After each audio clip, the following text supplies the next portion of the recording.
Hello সবাইকে। যদি আপনি জানতে পারেন আপনার বাচ্চা একটি ভয়াবহ শয়তানের হাতে নিয়ন্ত্রিত হচ্ছে, সে সম্পূর্ণভাবে তার নিয়ন্ত্রণে চলে গিয়েছেন, তখন আপনি কি করবেন? কিভাবেই বা সেই শয়তানের কাছ থেকে আপনার আদরের সন্তানকে উদ্ধার করবেন? তো আজ আমি এমনই এক গল্প নিয়ে এসেছি, সর্বকালের সেরা ক্লাসিক হরর মুভি দ্য এক্সোরসিস্টের গল্প। তো আমি জিফা আপনাদের সাথে এক্সপ্লেইন করছি দ্য এক্সোরসিস্ট মুভির গল্প। তো এই মুভিটি 1973 সালে মুক্তি পেয়েছিল, যার IMDb রেট রয়েছে 10-এ 8.1, এবং এই মুভিটি 21টি ক্যাটাগরিতে নমিনেটেড হয়েছিল এবং 18টি ক্যাটাগরিতে অস্কার উইন করেছে। শুরুতেই বলে রাখছি, মুভিটি সম্পূর্ণ একটি সত্য ঘটনা অবলম্বনে তৈরি। তাহলে চলুন আমার সাথে আপনারা ডুব দিবেন আজ থেকে 52 বছর আগের একটি গল্পে। তো মুভির শুরুতেই আমরা ইরানের একটি শহর নর্দার্ন সিটি দেখতে পাই। আমরা দেখতে পাই সেখানে একটি খোদাই কার্যক্রম চলছিল। সেই খোদাই কাজে মেইন লিড করছিল ফাদার মেরিন নামে এক ব্যক্তি। সেই আমাদের মুভির একজন মেইন ক্যারেক্টার। কার্যক্রম চলমান থাকা অবস্থায় ফাদার মেরিন কিছু জিনিস খুঁজে পায়। প্রথমটি ছিল একটি ছোট্ট মূর্তি এবং অপর জিনিসগুলো ছিল কিছু কয়েন। আমরা দেখতে পাই ফাদার মেরিন আমাদেরকে পরিচিত করিয়ে দেয় জিনিসগুলোর সাথে। প্রথম যে মূর্তিটি ছিল সেটি এক ভয়ানক শয়তান পেজাজুর, এবং অপর যে কয়েনগুলো ছিল সেগুলো ছিল আরও এক শয়তান লেমিস্টুর। আমরা জানতে পারি পেজাজু এবং লেমিস্টু এরা একে অপরের ভীষণ ভয়াবহ রকম শত্রু।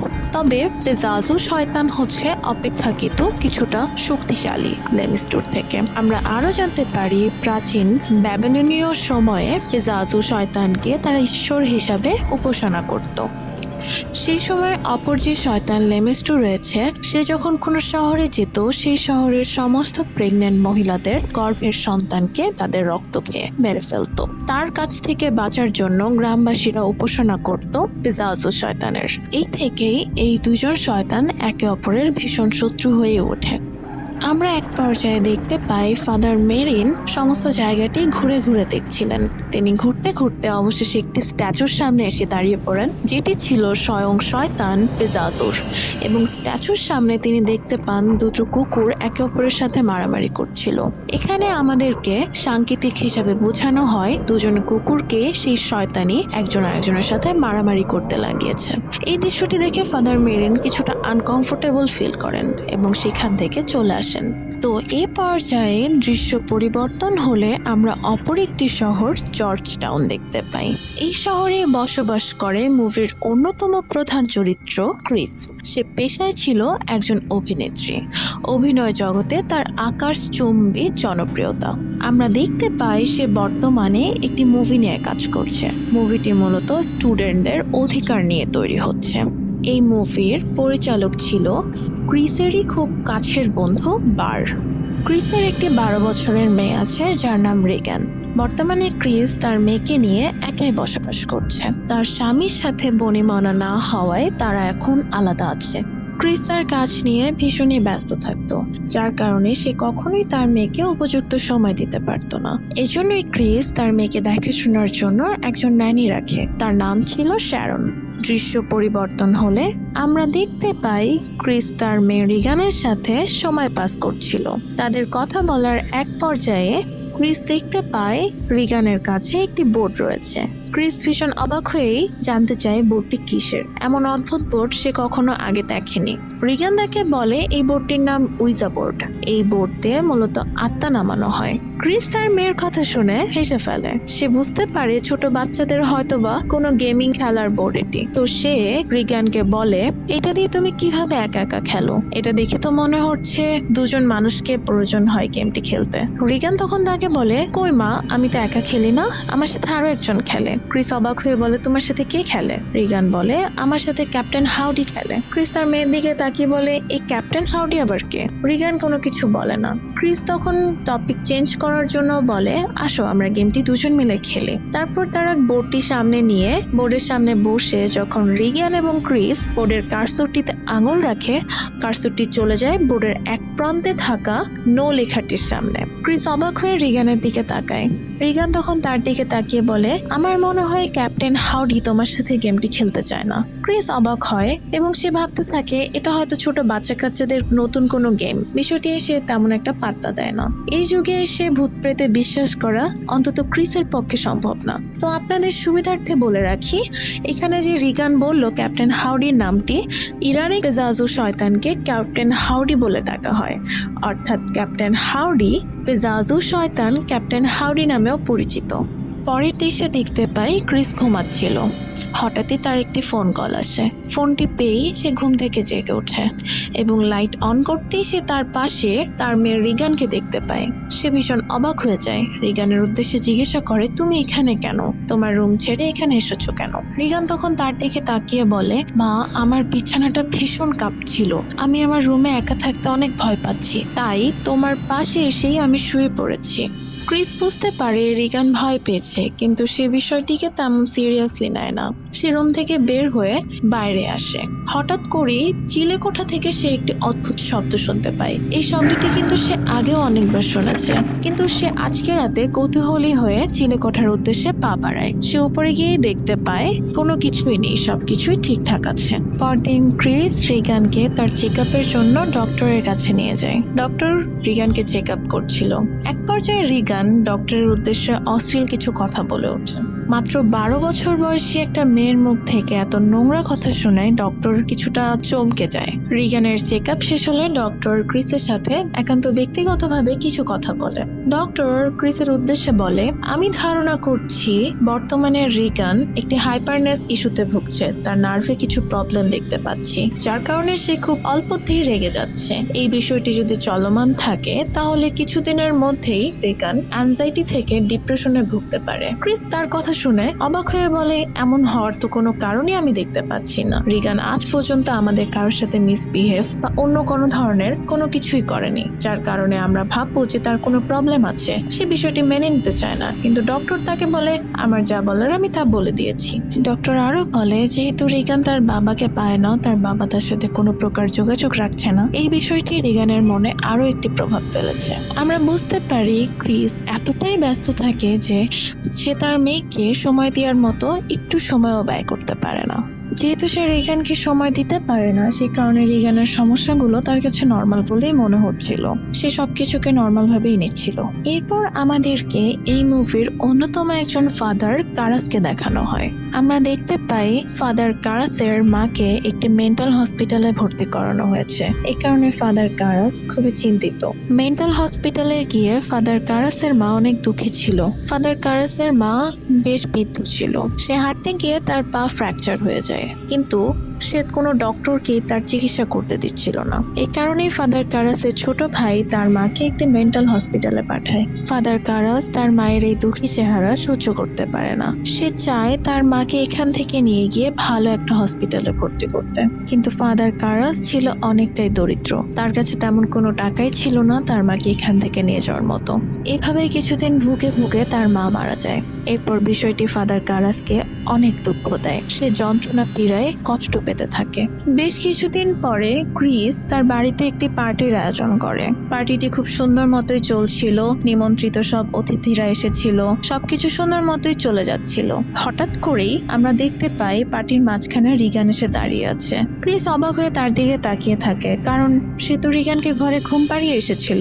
তাহলে রিগান কেন এখানে এসেছে? রিগান পার্টিতে দাঁড়িয়ে থাকে, কিছু বলে না, চুপ করে থাকে। হঠাৎ করে সে বলে ওঠে, আমার বাবা উপরের ফ্লোরে আছে। সবাই বিস্মিত হয়ে তার দিকে তাকিয়ে থাকে। রিগান কথাটা বলতে বলতেই প্রস্রাব করে ফেলে। পার্টিতে নিমন্ত্রিত সব অতিথিরাই এই দৃশ্য দেখে হতবাক হয়ে যায়। ক্রিস বেশ লজ্জিত বোধ করে। সে সাথে সাথে রিগানকে নিয়ে ঘরের দিকে যায় এবং সবার উদ্দেশ্যে বলে, আমি আসলে অনেক দুঃখিত, আমার মেয়েটা একটু অসুস্থ, আমি ওকে রুমে রেখে আসছি। তারপর সে রিগানকে নিয়ে প্রথমে গোসল করায়, তারপর রিগানকে বুঝিয়ে শুনিয়ে ঘুম পাড়িয়ে দেয়। রাতে ক্রিস রিগানের রুমে আসলে দেখতে পায় রিগানের বিছানাটা অনেক জোরে জোরে লাফাচ্ছে। তার বিছানাটা এমন ভাবে ঝাঁকাচ্ছে মনে হচ্ছে কেউ ইচ্ছাকৃত বিছানা ঝাঁকি দিচ্ছে। রিগান বিছানায় নিজের ব্যালেন্স ধরে রাখতে পারছে না, সে বিছানার সাথে সাথে জোরে জোরে ঝাঁকি খাচ্ছে। ক্রিস বেশ ভয় পেয়ে যায়, সে দৌড়ে গিয়ে রিগানের বিছানাটা চাপ দিয়ে ধরে। এরপর আস্তে আস্তে বিছানার ঝাঁকুনি কমতে থাকে, ক্রিসের বুক কাঁপতে থাকে, সে বুঝতে পারে না এসব কি হচ্ছে। পরদিন সকালে সে রিগানকে ডক্টরের কাছে নিয়ে যায়। ডক্টর এর আগের মতো রিগানের সব টেস্ট করতে থাকে, কিন্তু এবার রিগান বেশ চঞ্চল হয়ে ওঠে। সে ডক্টরের কাছে বারবার বাধা দিতে থাকে, সে চিৎকার চেঁচামেচি করতে থাকে। এমন অবস্থা হয় অনেকজন ডক্টর মিলেও রিগানকে ধরে রাখতে পারছে না, তার শরীরে যেন অসুরের মতো জোর। তারপরও জোর করে তার টেস্ট করার পর দেখা যায় সব টেস্টের রিপোর্টই নর্মাল এসেছে, কিন্তু রিগানের মানসিক এবং শারীরিক অবস্থা দিন দিন অবনতির দিকে যাচ্ছে। বোঝা যাচ্ছে না তার সাথে কি হচ্ছে। তার শরীর দুর্বল হয়ে পড়ছে, তার চেহারা অম্লান হয়ে যাচ্ছে, সবকিছু যেন ছন্দের বাইরে চলে যাচ্ছে। ক্রিস একদিন রিগানের রুমে আসে, দেখতে পায় কোনো এক অদৃশ্য শক্তি যেন রিগানকে হাওয়ার উপরে উঠিয়ে নিচ্ছে এবং উপর থেকে ছুঁড়ে নিচে ফেলছে। রিগান সেই ঝাঁকুনিতে জোরে চিৎকার করছে আর বলছে, আমাকে বাঁচাও, আমাকে বাঁচাও, আমাকে মেরে ফেলছে, আমি আর পারছি না মা, আমাকে বাঁচাও। ক্রিস কিছু বুঝতে পারে না সে কি করবে। সে একদম ভেঙে পড়ে, সে খুব ভয় পায়, কিন্তু তার হাতে কিছুই নেই, সবকিছু তার হাতের বাইরে চলে যাচ্ছে। সে বুঝতে পারছে না এসব কি হচ্ছে। সে আবারও রিগানকে নিয়ে ডক্টরের কাছে যায়। ডক্টররা তার অনেক চেক আপ করে, কিন্তু রিগান এতটাই অবাধ্য হয়ে ওঠে যে ডক্টরদের উপর সে আক্রমণ করতে থাকে। বাধ্য হয়ে ডক্টররা তাকে ঘুমের ইনজেকশন দিয়ে ঘুম পাড়িয়ে দেয়। দেখা যায় যে ইনজেকশনগুলো সাধারণত প্রাপ্তবয়স্কদের দেওয়া হয় সেগুলো রিগানকে দিয়েও শান্ত করা যাচ্ছে না। রিগান একদমই ঘুমাচ্ছে না, সে একদম অসুরের মতো হয়ে উঠছে দিন দিন। তার ভেতরে অন্য এক শক্তির আগমন ঘটছে, সবকিছু হাতের বাইরে চলে যাচ্ছে। ডক্টররা বুঝতে পারে না তাকে কিভাবে চিকিৎসা করবে। অবশেষে আমরা দেখতে পাই ডক্টররা সবাই মিলে একটা বোর্ড মিটিং বসায় এবং বোর্ড মিটিং এ এটাই ডিসিশন হয় যে রিগানের যে সমস্যা, এই সমস্যার সমাধান চিকিৎসা শাস্ত্রে কোথাও নেই। তো ডক্টররা সবাই মিলে একমত হয় রিগানকে একজন এক্সোরসিস্টের কাছে নিয়ে যাওয়ার ব্যাপারে।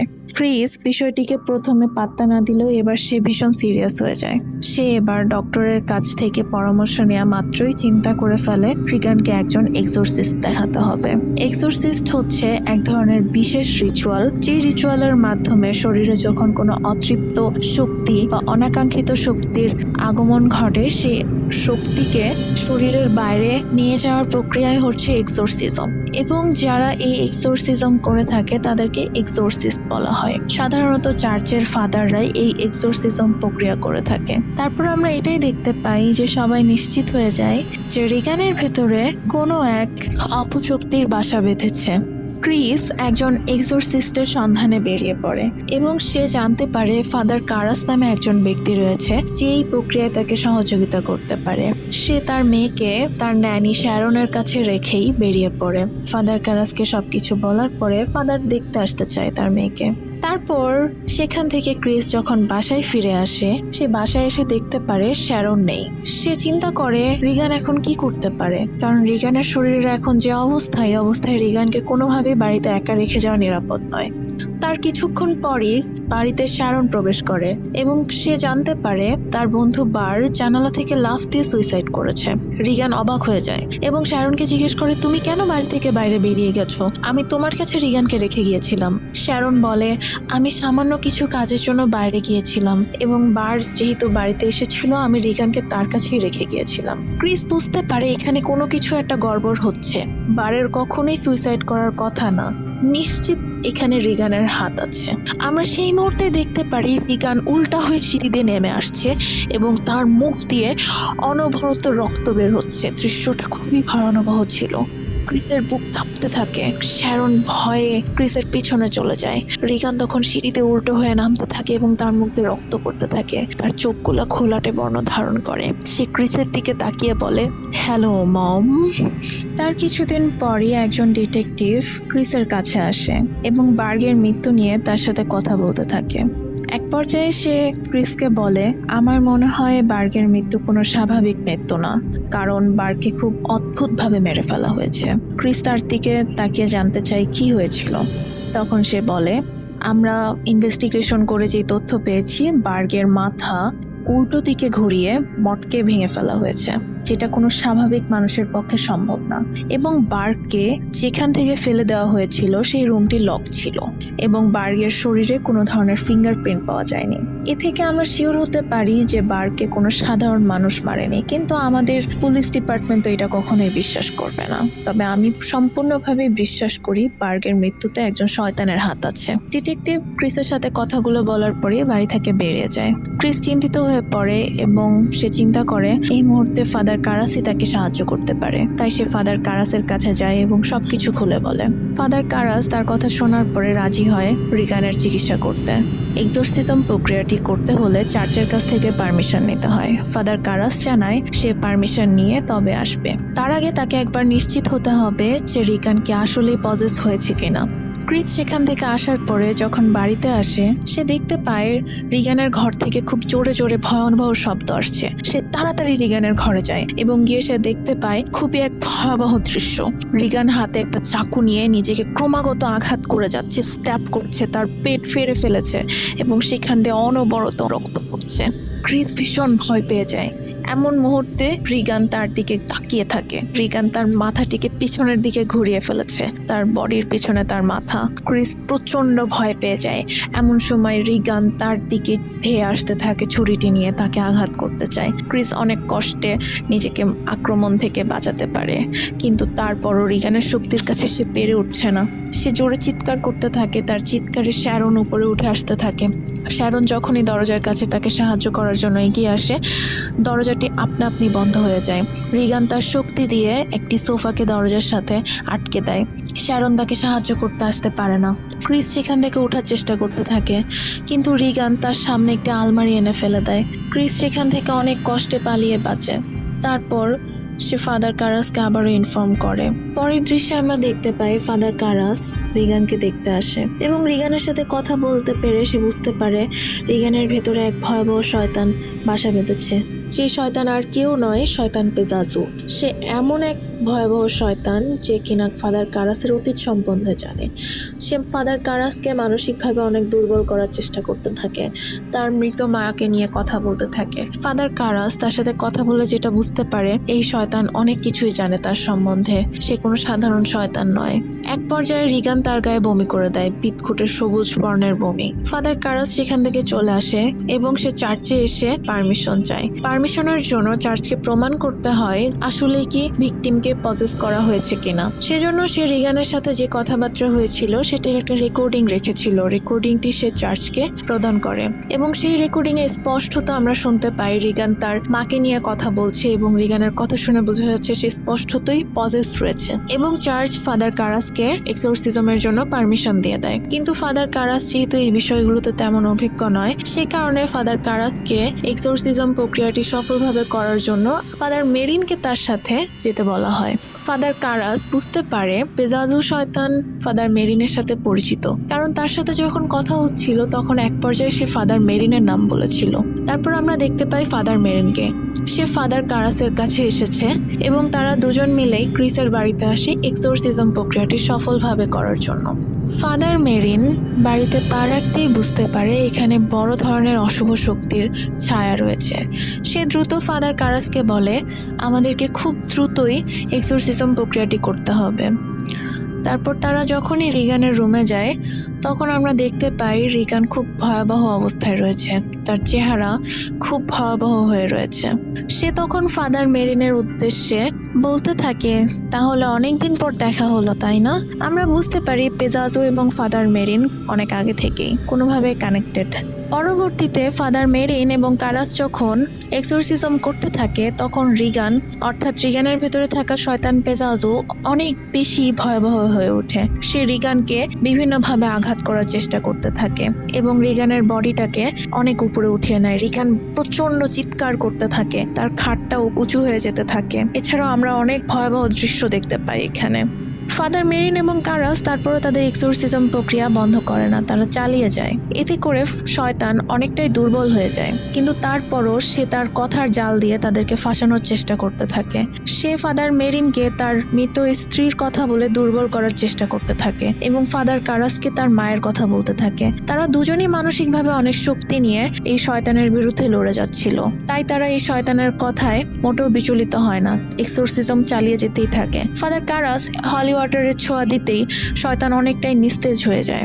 হঠাৎ করেই শয়তান পেজাজু ফাদার কারাসের মায়ের নাম ধরে ফাদার কারাসকে কথা বলতে থাকে এবং সে এটাও বলতে থাকে যে তার মৃত্যুর জন্য ফাদার কারাসের দারিদ্রতাই দায়ী। এই পর্যায়ে ফাদার কারাস আর নিজেকে ধরে রাখতে পারে না, সে অনেক ইমোশনাল হয়ে যায়। সে সময় ফাদার মেরিন বলে, তুমি এটা কি করলে? তুমি তাড়াতাড়ি এই রুম থেকে বাইরে যাও এবং মানসিকভাবে স্ট্রং হয়ে তারপর আবার আসো, না হলে পেজাজু আমাদেরকে এক্সোরসিজম প্রক্রিয়া করতে দিবে না, সে অনেক বেশি শক্তিশালী হয়ে উঠবে। সেখান থেকে ফাদার কারাস বাইরে বেরিয়ে আসে এবং সে বাইরে কিছু সময় থাকার পরে সে যখন মানসিকভাবে আবার শক্তিশালী হয়ে ওঠে তখন সে রুমে প্রবেশ করে এবং রুমে ঢুকতেই সে দেখতে পারে শয়তান ফাদার মেরিনকে মেরে ফেলেছে।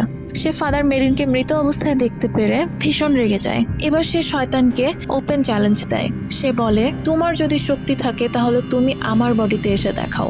শয়তান তার এই কথায় জেদবশত তার বডিতে চলে আসে, কিন্তু এখানে আমরা বুঝতে পারি ফাদার কারাস যেটা করেছিল সে মূলত শয়তানকে নরকে পাঠানোর জন্য নিজেকে স্যাক্রিফাইস করার কথাই চিন্তা করে নেয়।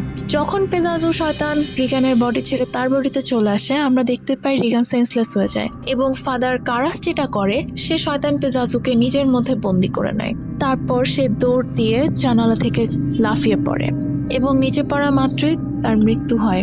সমস্ত রাস্তা রক্তে ভিজে যায়, আশেপাশে থেকে মানুষ দৌড়ে আসে। ফাদার একজনের কানে কানে কিছু একটা বলেই সেখানেই মৃত্যুবরণ করে। আমরা বুঝতে পারি ফাদার কারাস রিগানকে বাঁচানোর জন্য নিজের জীবন স্যাক্রিফাইস করে দেয়, কারণ শয়তান পেজাজুকে তার বডি থেকে বের করার এই একমাত্রই উপায় ছিল তার স্যাক্রিফাইস। পেজাজু শয়তান তার স্থান নরকেই চলে যায় এবং রিগান মুক্ত হয়ে যায় এক অভিশাপ থেকে। তো মুভির শেষ দৃশ্যে আমরা দেখতে পাই রিগান অনেকটাই সুস্থ হয়ে গিয়েছে। ক্রিস তার মেয়েকে নিয়ে এই শহর থেকে গিয়ে নতুন কোনো একটা শহরে নিজেদের জীবন সুন্দরভাবে শুরু করার কথা ভাবছে এবং আমরা দেখতে পাই রিগানের বাবা এসেছে। রিগান ভীষণ খুশি তার বাবার সাথে থাকতে পেরে এবং মুভির একটি হ্যাপি এন্ডিং হয় রিগান তার মা এবং তার বাবার সাথে। রিগান এই শহর থেকে নতুন একটা শহরে যাচ্ছে। তো এই ছিল আজকের মুভির গল্প। যদি চ্যানেলে নতুন হয়ে থাকেন তাহলে সাবস্ক্রাইব করতে ভুলবেন না, একটি লাইক এবং কমেন্ট করে আপনার মতামতটি জানিয়ে দেবেন। আর আমি জিফা আপনাদের জন্য আবারও নতুন একটা মুভির চমৎকার গল্প নিয়ে আসছি। ততক্ষণ পর্যন্ত টেক কেয়ার।